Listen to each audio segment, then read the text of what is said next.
Oke, selamat datang kembali di pembahasan kita. Kali ini kita mau bedah tantangan yang seru banget nih di dunia produk. Gimana caranya tim pemasaran produk ya bisa tetap strategis, efektif, pas tim produknya lari kenceng banget pakai metode Agile. Sumber kita kali ini dari bab 12 buku Loft. Jadi misinya iya gimana kita bisa jembatani kecepatan develop produk sama koordinasi pas mau lempar ke pasar, GTM itu. Nah, ini langsung ke intinya ya.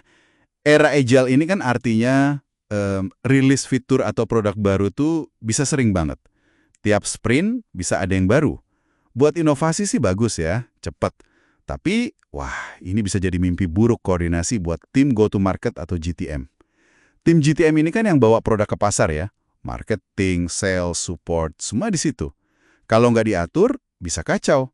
Bingung mana yang penting, mana yang biasa aja. Ekspektasinya jadi nggak nyambung antara tim produk sama GTM. Nah, persis itu yang disorot di sumber kita.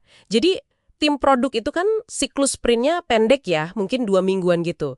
Tapi kan nggak semua hasil sprint itu perlu dirayain besar-besaran, ya kan? Istilah rilis biasa, sama launch peluncuran besar ini sering ketukar nih. Kenapa ini penting buat Anda tahu? Biar bisa bedain mana yang cuma update rutin, mungkin notif kecil cukup, mana yang momen strategis yang butuh perhatian lebih, butuh effort besar. Betul sekali. Pembedaan ini krusial banget. Dan bab 12, Loft, tuh ngasih garis bawah yang jelas soal ini. Sprint itu ya siklus kerja internal tim produk. Hasilnya belum tentu langsung keluar buat publik. Kalau rilis, nah ini momen fungsionalitas baru itu beneran tersedia buat pelanggan. Biasanya ada GTM-nya, walau skalanya bisa kecil, bisa sedang. Terus ada launch, nah ini dia rilis yang paling gede. Didukung penuh sama semua bagian perusahaan. Marketing, sales, support, pokoknya semua fokus ke situ. Ini hajatan besar, direncanain matang, mungkin ya cuma 1 atau 2 kali setahun. Paham bedanya ini penting banget buat alokasi sumber daya, biar nggak boncos. Saya suka di buku ini nggak cuma nunjuk masalahnya, tapi juga ngasih solusi praktis. Namanya skala rilis atau release scale. Ini bukan cuma teori loh, tapi alat bantu bisa dibayangin kayak gambar 12.1 di buku itu. Buat nyamain frekuensi gitu ya, antara tim produk dan GTM. Jadi gimana sih bentuknya alat bantu ini? Konsepnya sebenarnya simpel, tapi sangat berguna. Jadi, skala rilis ini ada beberapa bagian penting. Pertama ada tingkatan, misalnya level 1 sampai 5 gitu. Terus tiap level ada deskripsinya yang jelas. Dari yang paling kecil, mungkin perbaikan di belakang layar aja, level 1, sampai peluncuran produk baru yang wah banget, level 5. Ada juga contoh fitur atau dampak buat tiap level, biar kebayang gitu.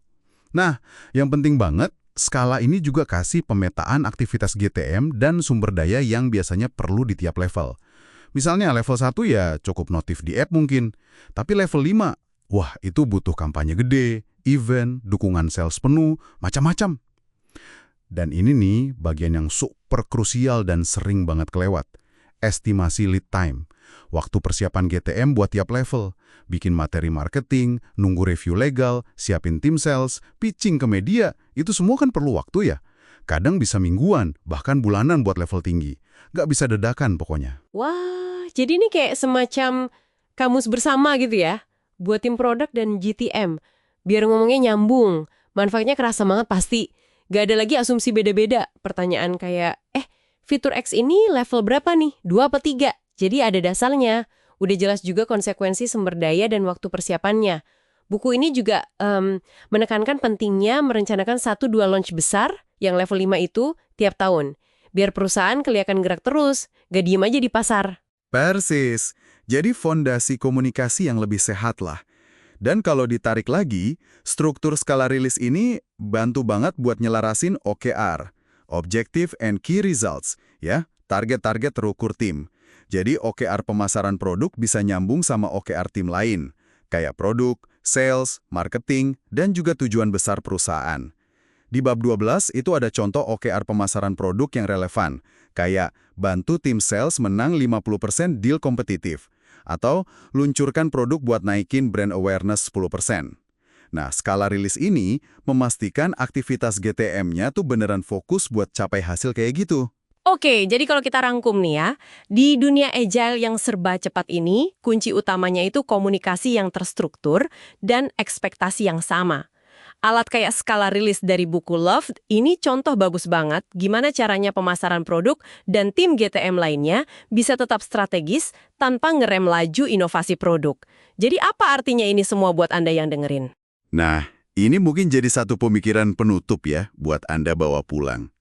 Konsep mengkategorikan usaha berdasarkan dampaknya, kayak skala rilis ini, terus mendefinisikan urgensi, menyelaraskan ekspektasi antar tim, itu jelas banget powerful di konteks pemasaran produk agile. Pertanyaannya sekarang, gimana caranya Anda bisa menerapkan prinsip yang mirip, mengklasifikasikan prioritas, mengelola ekspektasi orang lain, memastikan komunikasi tetap jernih, saat menghadapi perubahan cepat di kerjaan atau proyek Anda sendiri. Bahkan mungkin di luar dunia teknologi atau pemasaran ya. Ini kan tantangan kita semua di dunia yang geraknya makin cepat ini. Sesuatu untuk direnungkan, mungkin,